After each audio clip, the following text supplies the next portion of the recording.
आज 27 नवंबर और 27 नवंबर से बेसिक शिक्षा विभाग से संबंधित जो भी महत्वपूर्ण न्यूज बन सकती हैं उनको इस वीडियो में कवर करेंगे, तो आप वीडियो पूरा देखिएगा।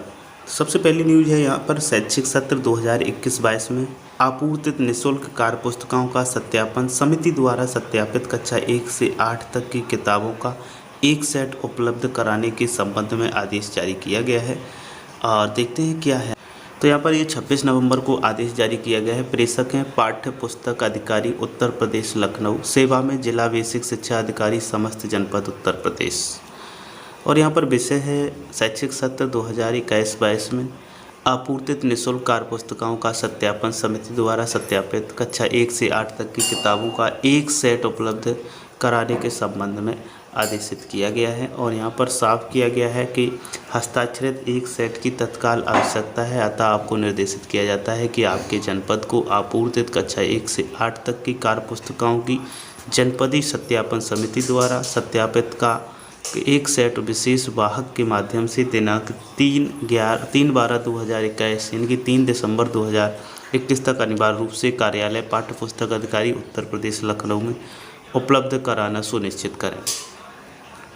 वहीं पर नेक्स्ट न्यूज देखें तो विद्या ज्ञान से संबंधित है, जो कि प्रवेश के लिए ऑनलाइन जो आवेदन किए जाने हैं कक्षा 5 में जो बच्चे पढ़ रहे हैं उनके लिए, तो उसी के संबंध में ये है। और शासनादेश इसका निकाला गया है कि विद्या ज्ञान स्कूल में शैक्षिक सत्र 22-23 में प्रवेश के संबंध में, और यहाँ पर ये आदेश आप देख पाएंगे। तो यहाँ पर प्रवेश के संबंध में लिखा है कि उक्त के संबंध में सूच्य है कि शिव नाडर फाउंडेशन द्वारा बुलंदशहर और सीतापुर जनपद में स्थापित विद्या ज्ञान आवासीय स्कूलों के माध्यम से गत 1 दशक से भी अधिक अवधि से उत्तर प्रदेश के ग्रामीण क्षेत्रों के आर्थिक रूप से कमजोर परिवारों के पात्र मेधावी विद्यार्थियों को कक्षा 6 से 12 तक की विश्व स्तरीय उत्कृष्ट आवासीय शिक्षा यानी कि छात्रावास, भोजन, यूनिफॉर्म, एकेडमिक एवं कंप्यूटर शिक्षा, शारीरिक विकास हेतु खेलकूद, नेतृत्व विकास नितांत निःशुल्क प्रदान की जा रही है। विद्या ज्ञान द्वारा अब तक 2000 से भी अधिक विद्यार्थियों को विश्व स्तरीय उत्कृष्ट आवासीय शिक्षा नितांत निःशुल्क उपलब्ध कराई जा चुकी है। वैश्विक महामारी के प्रकोप के कारण गत वर्ष प्रवेश परीक्षा का आयोजन संभव नहीं हो सका था।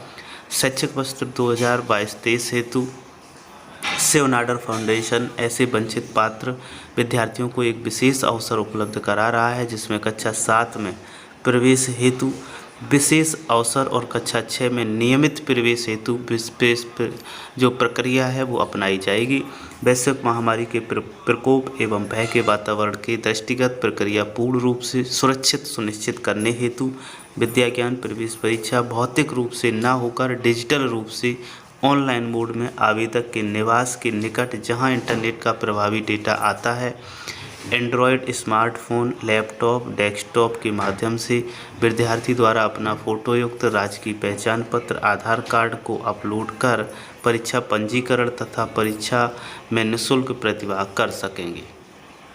वहीं पर नेक्स्ट न्यूज देखें तो संशोधित आदेश डाला गया है। बेसिक शिक्षा परिषद द्वारा संचालित प्राथमिक और उच्च प्राथमिक विद्यालयों में सफाई एवं सुरक्षा हेतु सफाई कर्मी कम चौकीदार की आवश्यकता के संबंध में अभी पहले भी ये आदेश डाला गया था, लेकिन इसमें कुछ संशोधन किया गया है, तो उस संशोधित आदेश को हम लोग इस वीडियो में कवर करेंगे। तो ये 26 नवंबर का आदेश है। बेसिक शिक्षा परिषद द्वारा संचालित प्राथमिक और उच्च प्राथमिक विद्यालयों में सफाई एवं सुरक्षा हेतु सफाई कर्मी कम चौकीदार की व्यवस्था के संबंध में है। और यहाँ पर लिखा हुआ है कि उपर्युक्त विषयक जो 16 मार्च 2021 और 27 अगस्त 2021 के द्वारा बेसिक शिक्षा परिषद द्वारा संचालित प्राथमिक और उच्च प्राथमिक विद्यालयों में सफाई एवं सुरक्षा हेतु सफाई कर्मी कम चौकीदार की व्यवस्था हेतु निम्न प्रारूप पर परिषदीय प्राथमिक एवं उच्च प्राथमिक विद्यालयों में उपरोक्त श्रेणी के कार्मिकों की सूचना 1 सप्ताह में उपलब्ध कराने हेतु अनुरोध किया गया है, किंतु उक्त सूचना अद्यतन प्राप्त नहीं हुई है। तो उसी के संबंध में ये है। और यहाँ पर अपर परियोजना निदेशक का ये आदेश है। यहाँ पर पुनः यथाशीघ्र इस फॉर्मेट पर जो सूचना प्रत्येक विद्यालय की जानी है, अंशकालिक कार्यरत कर्मचारियों का संख्यात्मक विवरण जाना है प्राथमिक विद्यालय में और उच्च प्राथमिक विद्यालय दोनों में।